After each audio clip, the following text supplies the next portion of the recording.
You have a lot in Germany. A lot of different geographic places. You can see mountains, you can see flat areas, moors and everything. But you can't see, the harsh weather from Denmark. The harsh weather in Germany is either gray or very cold. In Denmark, it could be the same for months and months, and it's dark.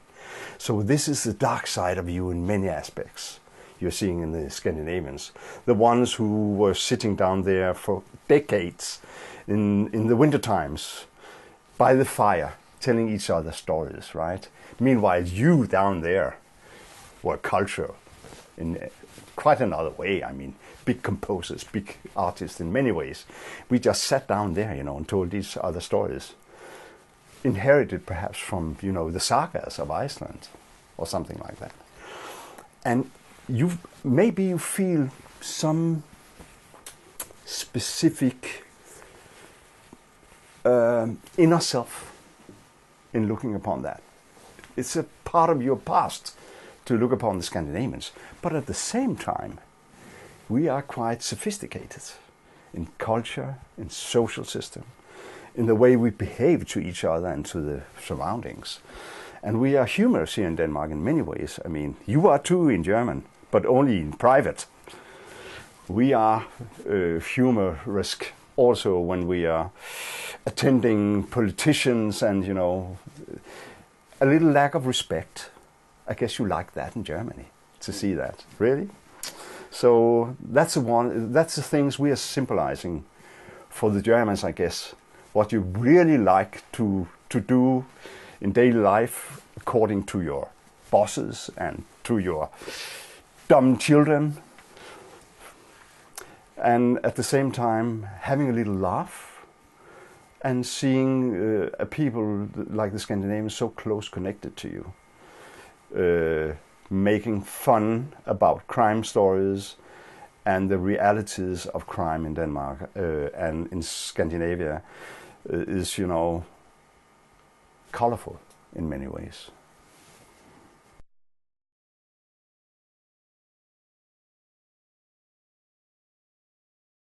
Well, it is inevitable because we have the same ideals. We're talking about, of course, Sjöwall and Value. From the mid-70s, they made those wonderful social crime stories. And all of us are very much inspired by that. So you could compare every one of us because we have the same origin. Yes, perhaps you can't avoid that, but does it matter? It doesn't matter for me. I mean, if only they're not calling me a crime teller, a crime writer, because I hate that expression, and I'm not writing crime stories at all. Well, a little about the crimes too, but that's not the main subject. It's the thriller stories. And we all have a little mixture of that, the ones you are talking about, Nesbø and Mankell and so forth. But I have to admit in front of the camera, but I never read them. Never. Mankell won many years ago, but the other ones, I never read them, not Stig Larsson, not Nesbø. And why? Because the last 7 years, I guess, I haven't been reading thrillers or crime stories at all. Not to be influenced by their plots and way of writing, So I really don't know. It's only a thing people are telling me. Maybe I'm making more or less the same stuff. How can I deny that when I haven't read it? But I've seen the movies, many of those, and they are working in another direction than I am, for sure. I have my own platform in writing.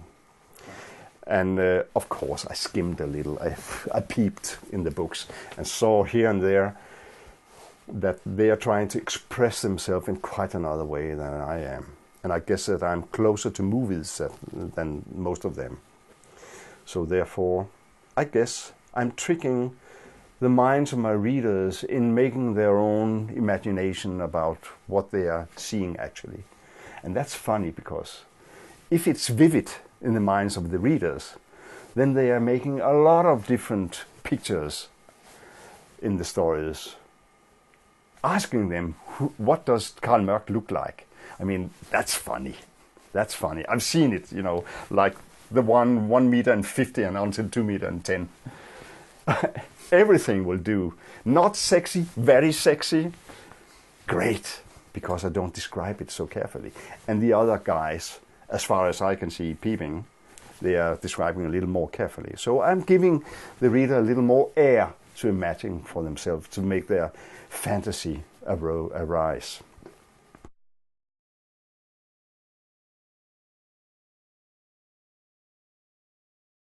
Try to imagine 2 English pilots being shot down over Germany during the Second World War. And they have no possibility of escaping but entering a lazaret train coming from the Eastern Front. A lazaret train only with SS officers, and most of them quite insane. I mean, from shell shocks, from the pressure down there. A lot of persons couldn't cope. And they tried, in my story, to rescue those officers, getting them back. But, you know, with the SS officers, it was quite impossible openly to say that they could actually also be insane. So I think they actually they executed the guys coming down there if they were high in rank.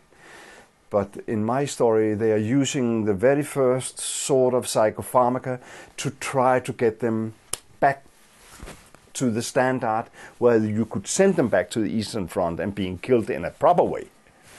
So we are talking about these 2 pilots entering the train, coming deep down to Freiburg in Breisgau, in Schwarzwald, at this hospital called Alphabet House. Called that because of the way the systematic doctors divided patients into categories with numbers and figures. Being a one number and figure could be deadly, and another one could be cured. I mean, so it was not quite egal what number you had. Anyway, they are there pretending being patients, Germans. One is speaking German, the other one's not. And that's a thriller. I mean, you are in the head of a person that don't understand nothing, and suddenly in the next chapter you are in the head of the person who understands everything. This is a thriller. I mean, then you must say to yourself while reading about the guy not speaking German, please don't do that. Because if you do, I know you will be killed. And that's a thriller, that's suspense. So it's a suspense story about those 2 guys trying to communicate without having possibility. And meanwhile, there are other simulants. And they are bad guys. They are Germans, and they are skilled. And they want to survive. Cost what it will. So that's the first part of the story, and I'm not going to tell about the second part.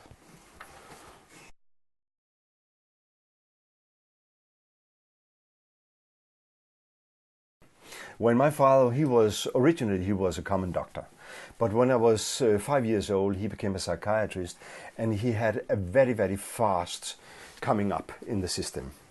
So the first year I we moved around with him. Meanwhile, he was, going up in the system. And me and my 3 sisters and my mother. So in 1955, when I was 5 years old, we were in a hospital that was very, very old-fashioned. You couldn't treat the patients like you can today with medicaments. You could calm them down, you could strap them, you could give them electric shock. That was more or less the only possibilities you had to cure them, or just to make them calm down. And there I saw, the patients in the screaming cages in the summertime, the women here and the guys at the other side, almost naked because they used the clothes to, try to kill themselves and each other.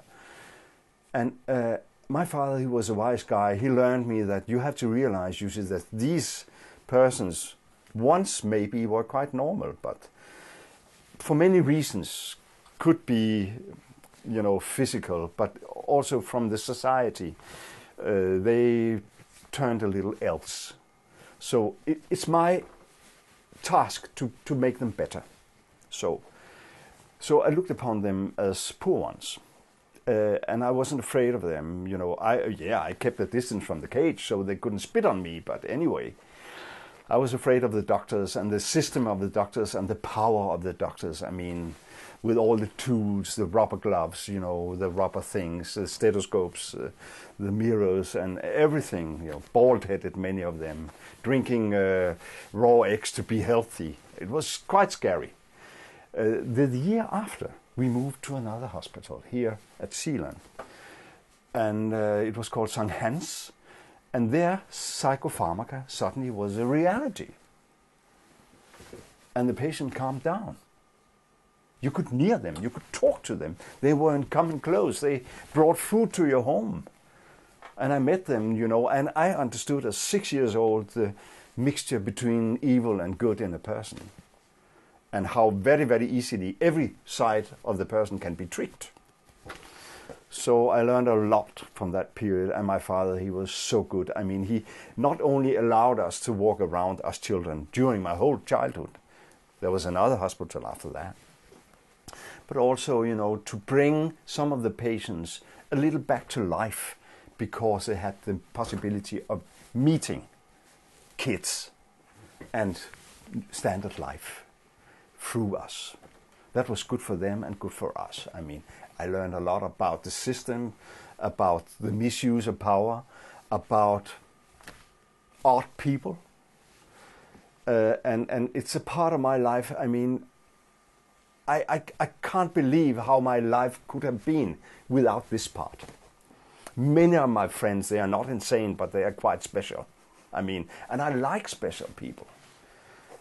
I turn to them because the creativity, the things you couldn't expect to come in the next second, they are there all the time. I mean, I'm talking about music, literature, every aspect from my friends, a little odd friends, making me perhaps a little odd too.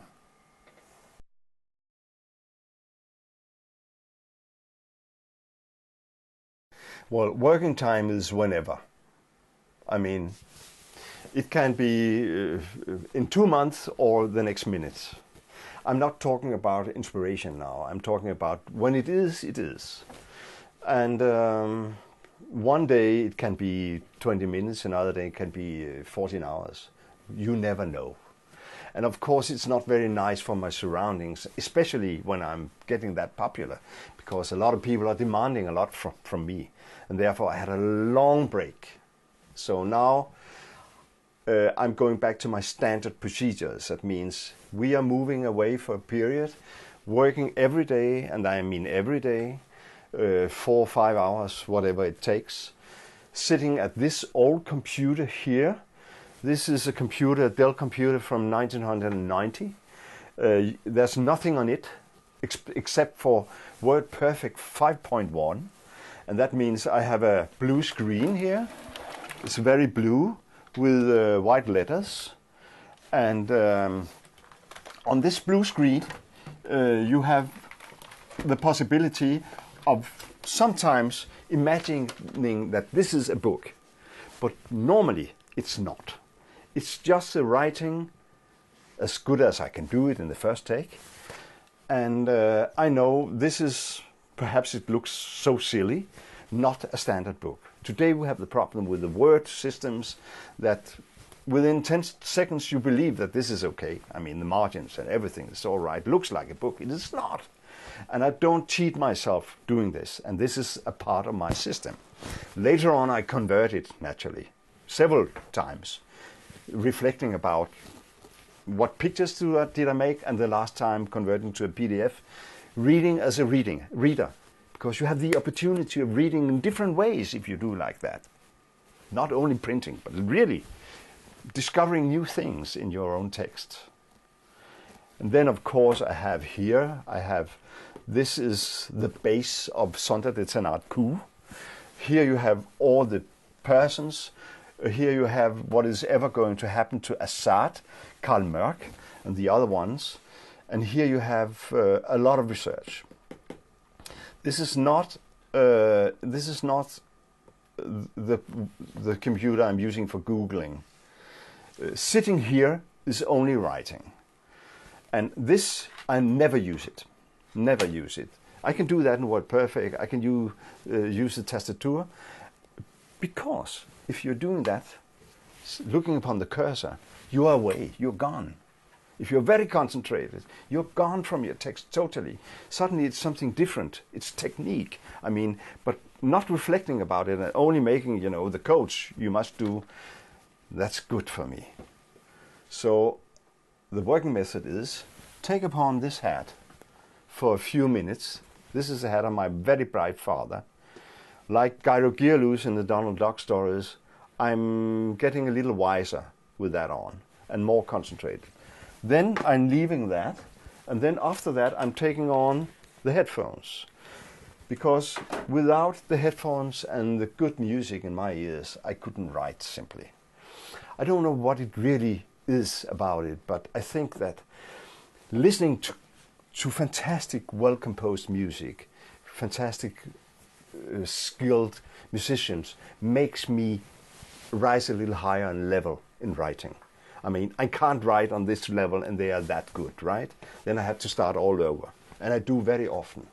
When I feel when listening to this music, could be classical, could be anything, could be music scores, anything. But listening to this music, I'm on a certain level of concentration and a certain level on quality. So doesn't it fit together, then I start all over. That's a few of my standard things, but another thing is never stop. Never stop when you have been writing what you can. I mean, I stop at least half a chapter before I'm running out of ideas. I have a synopsis. I write a synopsis, I know what is happening more or less, not how to solve the problems, but anyway, I know the story more or less. And when I know, okay, the next pages I'm going to write this, then I stop. Because then tomorrow I know exactly what I'm writing. Therefore, a writer's block, it's not a part of my world. It's not.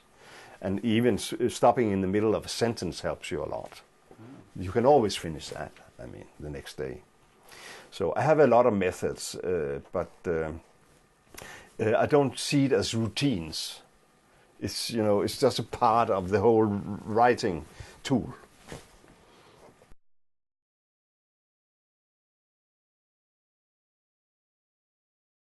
Well, when I'm being asked what is the most important book you ever read, it was The Art of Film from a Danish film man. And in this book I learned a lot about cutting, mixing, throwing away your darlings in movies.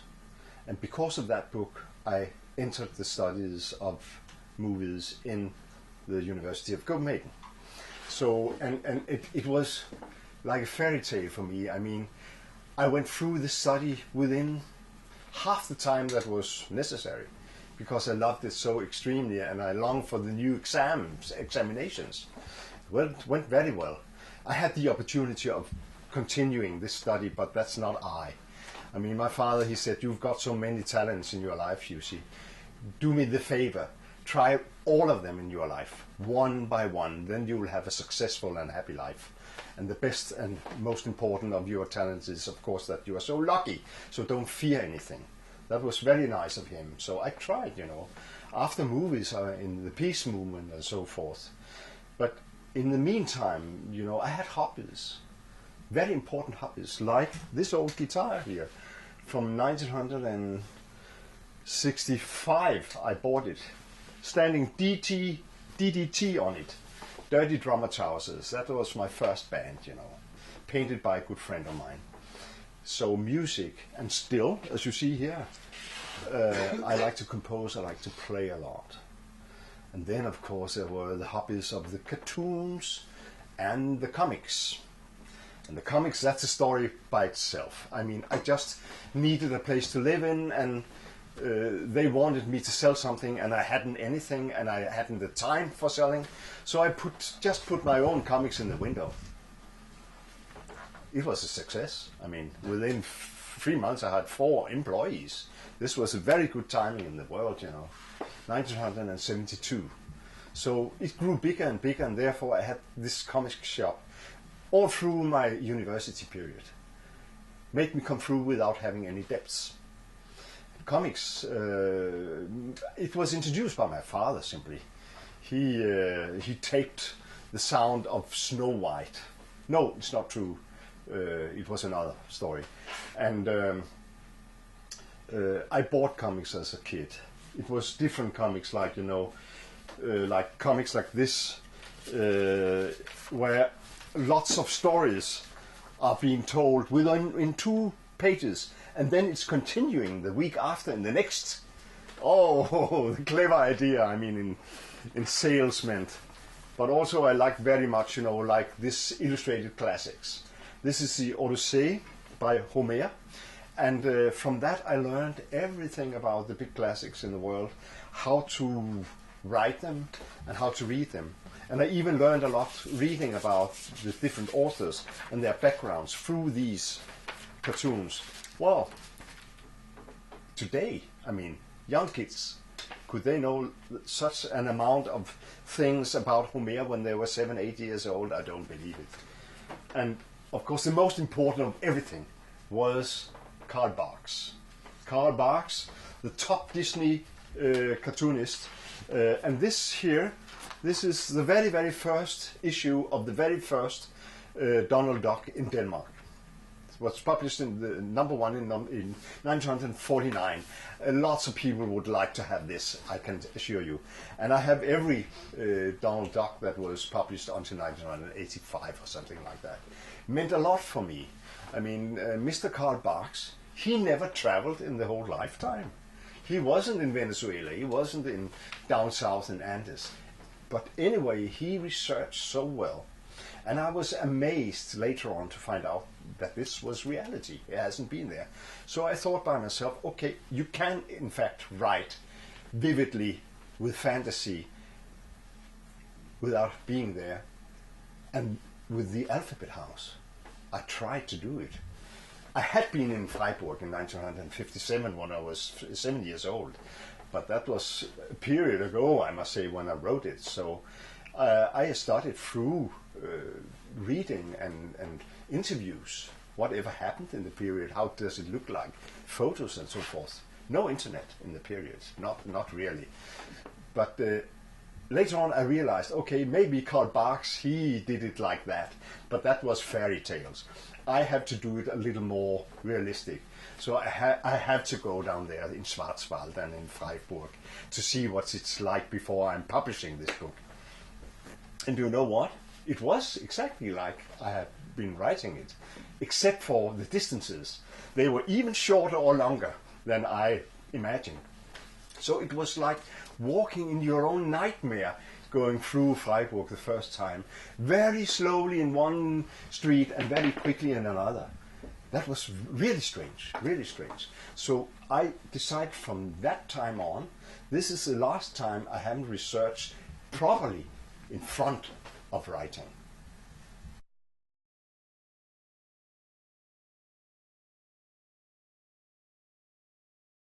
He is not going to direct it at all. He was my first choice not to direct it. When the producer phoned me and said, well, we know each other, the producer and I. Do you know what? I'd like to buy the option for Centropa. I said, yeah, on one condition. This is not a Lars movie. I mean, Lars von Trier, he could make it very, very dark. And I'm not that interested because a very big part of that film movie is humor and lightness and real life, I mean. So it's dark enough, I mean. So Lars and I, yeah, we were in the same study, but he doesn't remember me. And that's very typical from Lars. Now we met each other a few times, but I remembered him because he was in the back row. And he hated being there. I mean, he was 4 or 5 years younger than the others. And he sat there, that kid, complaining about theoretical movie making. No, no, he said, I am the biggest director in my heart. Just you wait and see. Oh, we laughed from him.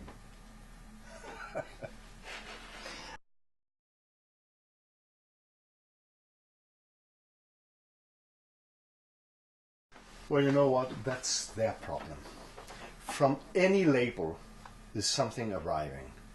And you must remember that Victor Hugo, Charles Dickens, Alexandre Dumas, they made, stuff that wasn't that well established in the establishment of literature. But who's being remembered later on? Who's teaching us what is to remember or not? They are. So I don't take it so serious. But to be quite honest, I haven't felt that much. I mean, sometimes I'm being pointed at, but that's because of my commercial success, not because of my books. And that's because of my commercial ability, because I know how to work together with the different publishing houses and the PR persons. It's very important. I was a publisher before. I learned it as a publisher, not as a novelist. So I'm being pointed at for that reason, I guess. But, I read literature too, and I don't see much difference. It's different paths, of course, and sometimes this branch is very, very lousy written and the others as well.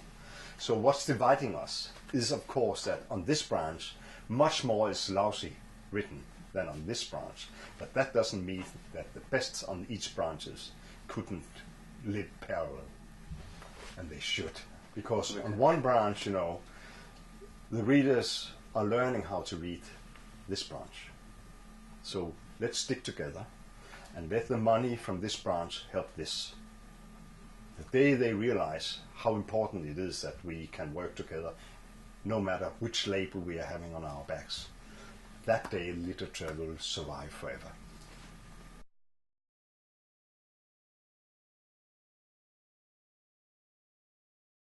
I mean, to know peace is to know violence. It is to know the techniques of how violence suddenly appears. So, I mean, without understanding the evilness, you couldn't understand how to make it better. But I was very happy from the period. I'm very proud from that. Many politicians here in Denmark believe that they were the real cause of not having missiles in Western Germany in 1982. It was the grassroots, really. It was massive masses of normal, standard people, millions. I have been a part of arranging demonstrations in Bonn, where 1.5 million people arrived. I mean, can you imagine that today? No, you can't. And I'm extremely proud too that I did this for no money for 2 years. I'm extremely proud of learning all those nice people, to know them from all sides of the political spectrum, because I was neutral. I was sitting in the middle and trying to make people talk to each other. It was a wonderful job, simply. But God sei Dank, it's not that necessary these days. Or is it? It could be nice if a few more young people would work a little against, what is happening according to blocks. I mean, even the EEC and the Eastern Bloc will have problems later on, I'm sure. So this was a good period for my life, and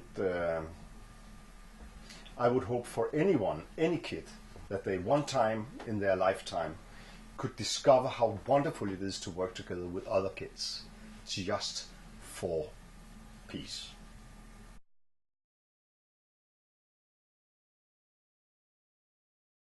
If you had asked me the same question 1 year ago, I would have said, I won't interfere whatever is happening around me. It's not the expectations that slows me down. It's it's just what happens with the public relations and marketing all over. It demands too much of my time simply, and therefore I can be a little scared of that fact that maybe I can't spend that much hour in writing as I should, and that annoys me. But you know what? I'll find a way, I'm sure. And being overwhelmed by success is, of course, in many ways not the thing that I wanted in the first place.